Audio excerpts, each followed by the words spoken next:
Na Mbula FM rake tale taki.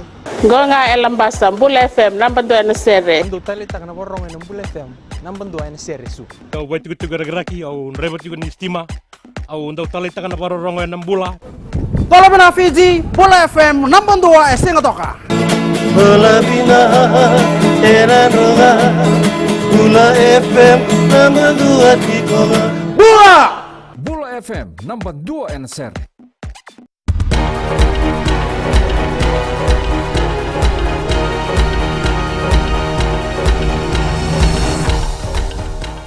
Sambula sekongo na Vakaleleka ni nonde tukutuku.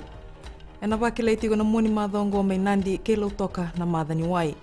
Wanditaka ni Vakalesilese dhake ni tambana ni wai o pete rawai ni na songo tiko na Vakanandoi ni wai mena tina kaloka na mbongi ni singa Vakarumbuka kina tina kaloka na mbongi ni singa tambu. Tuku na rawai ni ngoe vuti ko mena kena Vakamina kataki na paipo ni wai ena ngando ke Vaturu. Rasa Vakasala tagitalengana vi hotela na buku di tiki nongo. Ia ngona bibanua erna seng ni okati na madani wai mai lo toka ya na loma ni taoni wali ni mbole lo toka Wayavi Stage 5 MT Can Road Mendy Place Vitongo Paipai Nekambula Tomuka Matawalu Johnson Road Nrasa Dam Road Anjan Road Ngalitu na Koro Vitongo na Korme Naviango Keibu na to. Era sana senga tale ni ngole meki subu na leni bunua karaboi tiko singa toka ena kena nrevi na bibu ke bakalawa ni Legal Aid Commission. Gwana buku ni kena sandala bindinda yendo na kena wal ni bolbolo bu mai singa toka kasate ke butalang indinda ena kena binga rabi.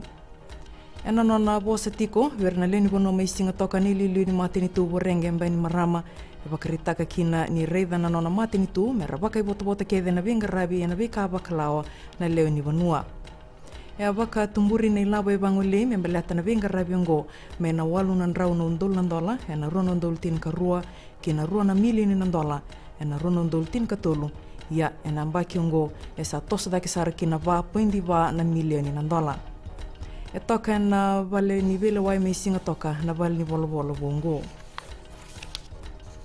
Erto na baka idoriti na kambani na Pacific Building Solutions na bebo saki kira na leo ni bonua karbaka tiko mai lami ena kena baka matataki na be kaya kubuta na dhaka ni kena baka tore dhaka na tiki ningele mai wimbola e kaya na manindi andarikata ni kambani Michael Fairfax ni bebo saki ongo rimbimbi ena kena saumi na baka tataru e toka ena kena baka tore dhaka na tiki ningele kena rebu kina be kambula e toka kina Wakarita ka Fairfax ni ruto samuria na beka labaki mena tambana ni beka ambula tua boliti kenda ena kena baka verna wanindike nimbera ningai soli na be bakandonui ia erto sa ambita da kena nonruto watutu na matambosi ni tauni alami ni utene kena ndike vina nonri bola na baka tiko e unduya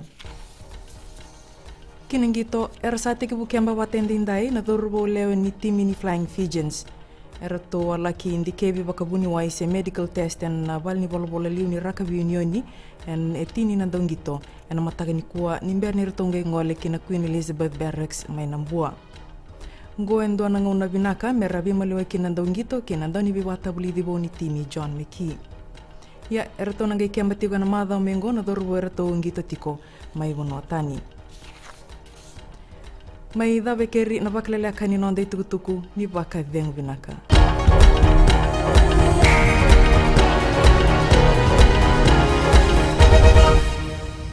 E tale tak na Radio Fiji One na mwira ni nonda bonua. Ando tale tak na borong na Radio Fiji One singa toka mbole ni station ni alumatu.